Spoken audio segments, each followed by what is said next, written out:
Amigos de Radio Victoria Ojo con Eso Televisión, en esta nuestra alianza hemisférica con Benamérica, con la Escuela de Gobernanza Benjamin Franklin, con Reporte Confidencial, con el portal Sin Filtros de Maybor Petite, con la Red Global de la Diáspora y con la emisora 98.1 FM en la isla de Margarita. Nosotros vamos a conversar una vez más con William Cárdenas, presidente del Comité Internacional contra la Impunidad en Venezuela. Y William, es considerado prudente que hablemos hoy porque en las últimas 72 horas han ocurrido eventos que nos están dibujando una especie de salida honrosa, de alguna manera, de todo lo que ha sido pues estos 25 años de calamidades. Y esa salida honrosa yo la veo bajo dos vertientes.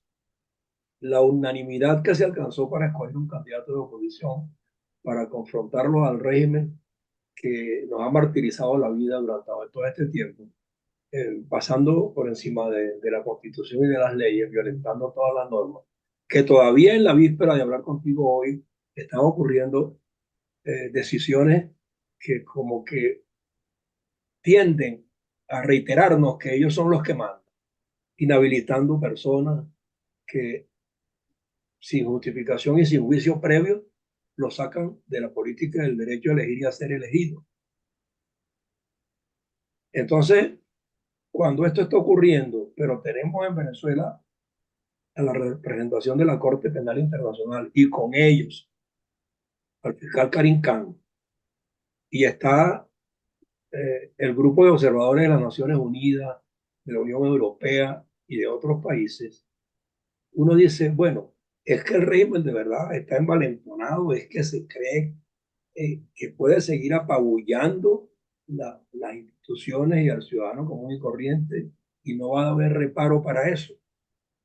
Entonces, yo quiero que me analice ese panorama a lo largo de los 25 años, lo que está pasando en la Corte, que eso no ha cesado y no prescribe contra los capitotes del régimen, pero ellos siguen de todos modos haciendo de la suya sin mirar para un lado y sin importándoles poco, pues, el que tenga la espada de Damocles ya montada encima, porque el pueblo está reaccionando, el pueblo los rechazó al fin de semana pasada que convocaron a una cita para que la gente votara por una propuesta de ellos y no asistieron. Entonces están sin su gente, están sin la legalidad en las manos, pero van a seguir allí y se dice que quien puede de alguna manera nivelar esta circunstancia es el Mundo González Urrutia, candidato de la unidad, porque tiene experticia internacional, diplomática, en solución de conflictos. Esa es la modalidad que cabe en este momento.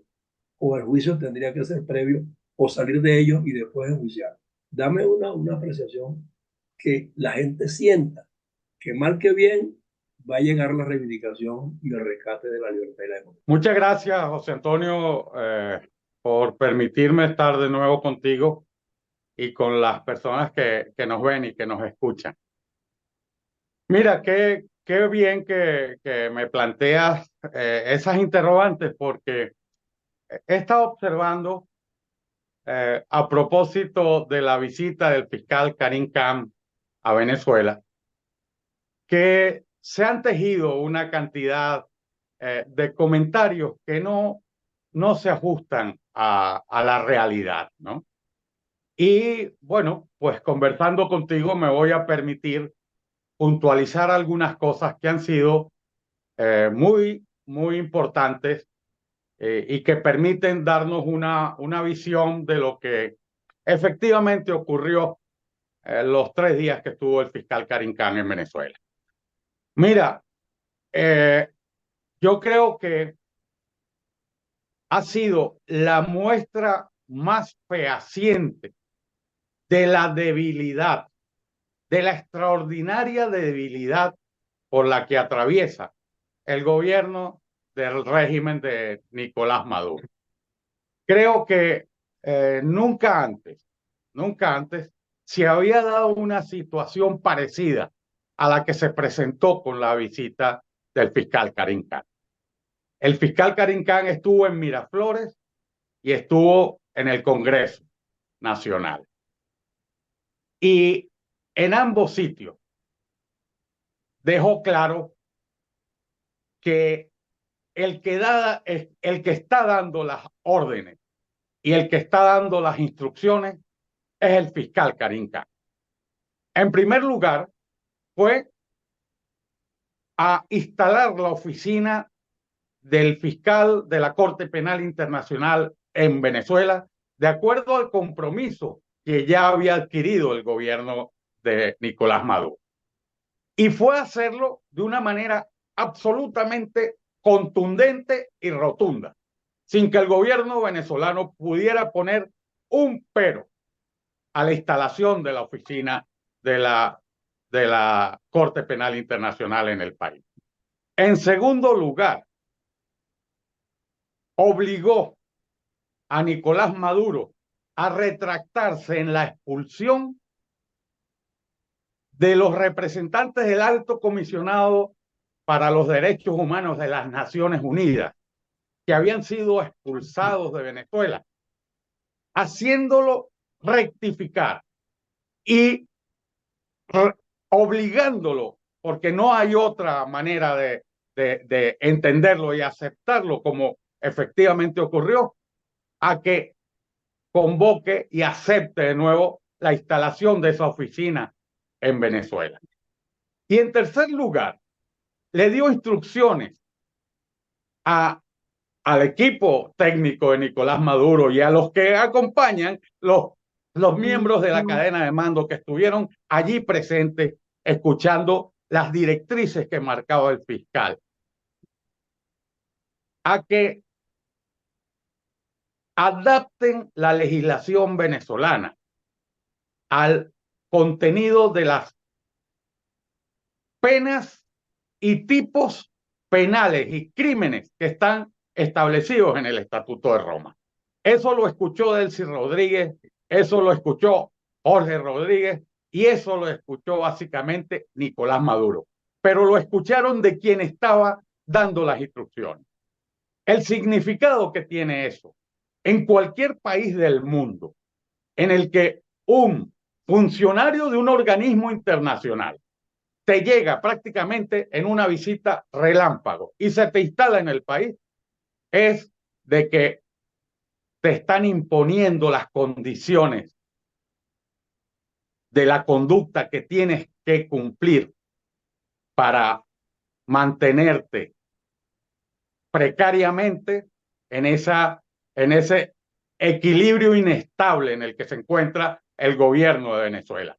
La muestra de debilidad es patética. Hay una cesión, eso implica una cesión de soberanía extraordinaria, pero es que lo impone la Corte. Y el fiscal fue muy claro, le dijo, yo tengo competencia para la investigación. Y lo dice porque todo esto se basó en la decisión de la Sala de Apelaciones del 1 de marzo, que ordenó la continuidad de la investigación de los crímenes de lesa humanidad ocurridos en Venezuela y que se la encarga al fiscal de la Corte, que es el señor Karim Khan. Entonces, eso es lo realmente contundente, lo realmente importante.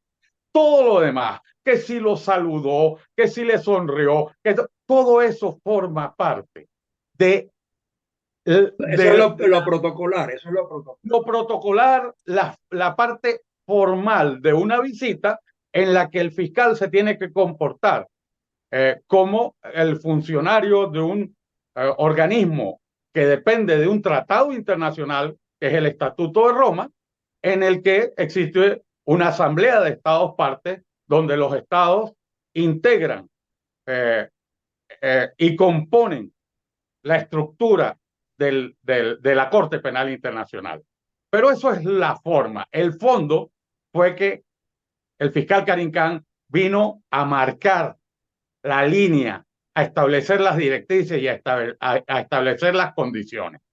Y diciéndoles clarito, muy claro, que la investigación independiente que él adelanta continúa. Porque su objetivo no es ser popular, su objetivo es hacer cumplir la ley. Y con esas palabras así lo declaró también, así lo declaró también. correcto. Entonces eso nos permite, José Antonio, evidenciar que todo lo que está ocurriendo en Venezuela parte de unos signos de debilidad evidentes, no solo en estos aspectos de la visita del fiscal. El gobierno se siente completamente frágil, ha perdido el piso. El piso ya no lo acompaña nadie, no lo acompaña nadie en esta aventura criminal. Y están actuando con mucho nerviosismo y con mucha preocupación. Ahora, William, cuando hoy, con una medida tomada ayer, todavía el régimen se permite inhabilitar personas y dirigentes políticos sin haber pasado por un juicio previo. Eso jurídicamente no es que el fiscal Carincán tenga que ver con eso, es que es una violación más porque se están saltando la Constitución y las leyes como le da la gana. Pese a que el fiscal dio esos pasos, aunque no le corresponde actuar sobre la marcha en estos temas, me imagino que tomará nota de que las arbitrariedades siguen ocurriendo, ¿no? Bueno, mira, yo creo que a estas alturas no nos podemos equivocar, ¿no? Y tú lo has visto claramente y lo has dicho en muchas oportunidades. Esta es una organización criminal que está al margen de la ley y actúa al margen de la ley. Y por eso se permite hacer este tipo de cosas, continuar con las inhabilitaciones, tomando decisiones, porque están muy preocupados, están muy asustados. O sea, sienten que han llegado a un punto en el que hay hechos que no controlan, como eh, la posibilidad de que esa mayoría social que ha sido convocada por María Corina Machado y que está en la calle y que está clamando un cambio, logre definitivamente su objetivo. Y que las actuaciones del fiscal Karim Khan se materialicen en órdenes de captura que los van a poner en situación de fuga. O sea, este gobierno ya está fracturado, está débil, está atormentado y aterrorizado. Eso no quiere decir que no sea peligroso. Claro. Sea el momento en el que pueda resultar más peligroso. Pero las muestras de desesperación, diría yo, son más que evidentes, ¿no? ¿Tú crees que podría sobrevenir por lo menos una decisión sobre alguno de los expedientes puntuales que están consignados en la Corte Penal Internacional? Uno, que comience ya a ejemplarizarle el régimen de que se van a empezar a tomar decisiones en profundidad y en forma extendida sobre la base de lo que hay acumulado como expedientes varios. José Antonio, mira, hemos visto cómo ha venido actuando el fiscal Karim Khan. Y aquí, lo que aquí de un lado es precipitación, desesperación y angustia, del otro lado es contundencia, serenidad y actuar bajo los parámetros que marca la ley. El fiscal, dentro de su estrategia, no va a tomar decisiones precipitadas. Va a consolidar el andamiaje probatorio en el que va a basar los casos que va a escoger para formular las imputaciones, las formulaciones de cargo que den lugar a las órdenes de comparecencia o de captura. ¿Verdad? Ok, Yo en eso, José Antonio, para responderte, yo en eso no establecería lapsos. Yo creo que el fiscal nos ha demostrado que sabe lo que está haciendo y que simplemente tenemos que tener la suficiente entereza para saber esperar. Yo sé que esto le cuesta mucho a las víctimas y sobre todo al pueblo venezolano, ¿verdad? Que está esperando decisiones. Pero lo que deseamos es que lleguen las decisiones y que las decisiones sean rotundas y que tengan unas consecuencias contundentes.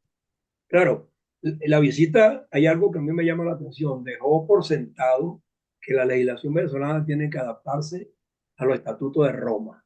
Para eso hay un periodo determinado, porque yo veo que en el Parlamento nuestro meten leyes antifascismo, leyes contra el odio de un día para otro, amanecen con ganas de legislar e introducen un proyecto, pero esto sobre adaptar las leyes al Estatuto de Roma no tiene que ser perentorio, perentorio sobre la base de lo que el fiscal les insinuó. Mira, Porque Venezuela es signatario del... del Estatuto de Roma, es que Venezuela está en mora de Por eso, producir por eso te digo. de esa adaptación de la legislación penal venezolana a los postulados, a los tipos penales y a las penas establecidas en el Estatuto de Roma, ¿verdad? Y eso en buena parte le costó la sentencia que se dictó el 1 de marzo en contra del gobierno venezolano. Okay. Fue uno de los puntos que estuvo en el debate. Ahora, el Karim Khan se los ha dicho claramente. Le ha dicho, en 3 semanas vendrá la misión, un equipo de mi misión técnica volverá a la oficina en Caracas. Okay. ¿Ah? A evaluar qué se ha hecho y a establecer hitos para que existan lapsos de cumplimiento. Okay. Eso no tiene, eso ya, si se los está ordenando, se los está imponiendo. O sea, esto lo que no hicieron en 20 años, ¿verdad? No lo van a hacer ahora por su propia voluntad. No es que se les ha ocurrido a ellos, no. Es que están siendo obligados a hacerlo y el fiscal está marcando los tiempos. Les ha dicho, en 3 semanas está la misión aquí de nuevo. O sea, que en 3 semanas tendrán que tener algún tipo de resultado, ¿no? Ok. Y en cuanto al fiscal venezolano, de fiscal a fiscal, ¿tú crees que hubo alguna comunicación para ponerlo al tanto de que está conduciéndose al margen de lo que le corresponde ser un fiscal cuando Tarek William Saab aparece poniendo a ciudadanos a declarar contra sí mismo frente a una cámara sin haberlo hecho frente a un juez? José Antonio, todos ellos saben que integran esa cadena de mando y que son los que van a resultar señalados por el fiscal, porque eso que estás comentando es solo una parte de los crímenes que han cometido. Entonces, el fiscal no tiene por qué decirles a ellos, el fiscal es un abogado, los abogados no evidenciamos nuestra estrategia. Claro. Cuando vamos a litigar, tenemos que tener el sigilo, la cautela y la prudencia suficiente para mantener nuestra estrategia reservada, ¿no?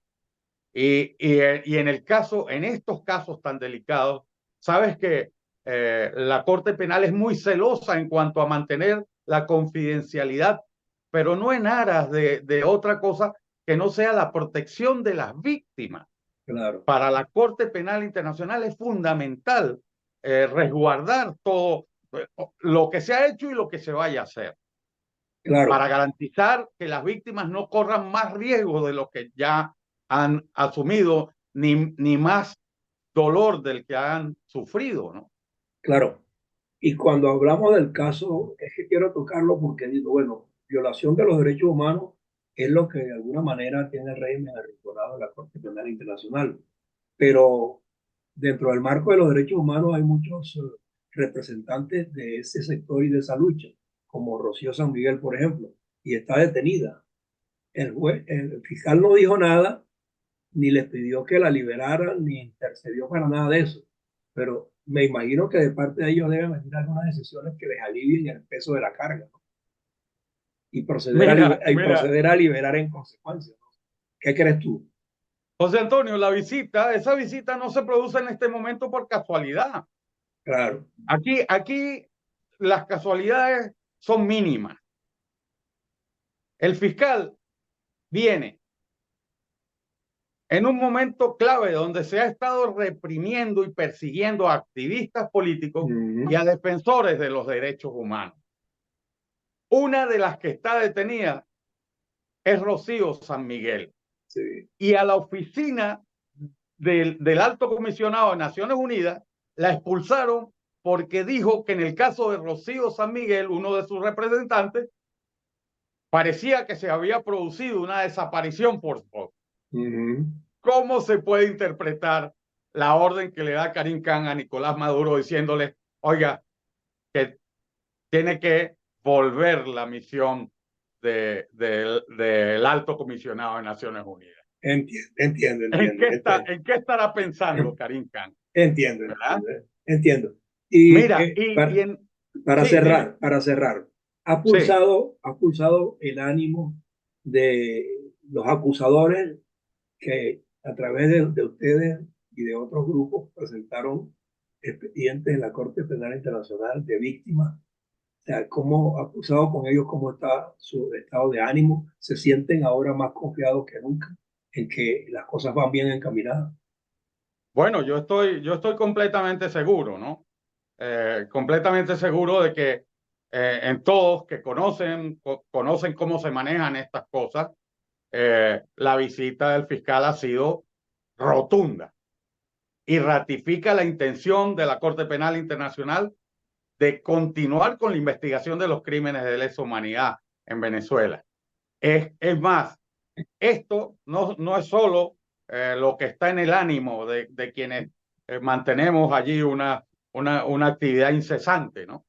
También está en el ánimo de gente que está en La Haya y que trabaja con nosotros y que está muy cerca de nosotros, ¿no? Y que conoce que estos crímenes de lesa humanidad, que son crímenes de lesa humanidad, porque obedecen a una política de Estado de ataque sistemático y generalizado contra una parte de la población civil. No son violaciones de derechos humanos al uso, no, son crímenes de Claro, lesa humanidad y cuyos responsables son justamente los que integran la cadena de mando, que planificaron esa estrategia y que dieron las órdenes y las instrucciones para que se produjeran esos ataques.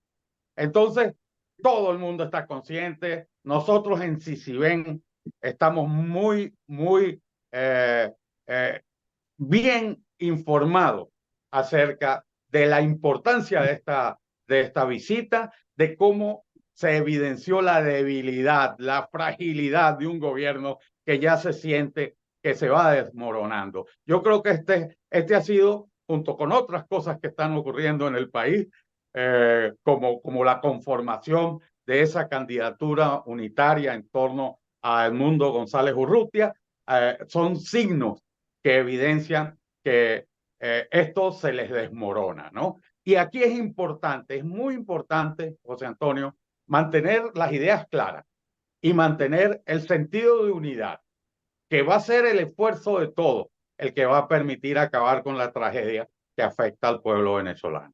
por supuesto. Bueno, tú sabes que desde aquí pues hemos alentado en todo momento eso de la buena ciudadanía y la buena gobernanza y para ello de hecho se requiere pues que los pueblos se encuentren a sí mismos, encuentren el sendero indicado para recuperar las libertades y en Venezuela no es menos claro que tenemos 25 años de un retroceso, una involución enorme y que nos estemos uniendo ahora frente a un régimen que sigue persistiendo en su política de represión y de violación de las leyes, pues yo creo que esa unión a través del Señor del Mundo puede alentar una serie de soluciones y de aportes nacionales e internacionales para la reinstitucionalización que viene después. Creo que ese es más o menos el mensaje que hay que posicionar de aquí en adelante. Y con nosotros, pues, en Ojo con Eso Televisión y Radio Victoria, bueno, saben que cuentan pues para hacer las exposiciones que quepan, para que la gente clarifique su mente, se ubique en donde corresponde y escojan bien. Así de sencillo. Muy bien, muy bien. Muchas gracias, José Antonio. Ok, gracias William por tu tiempo. Un abrazo. Seguimos en contacto. Un abrazo. Seguro. Hasta luego.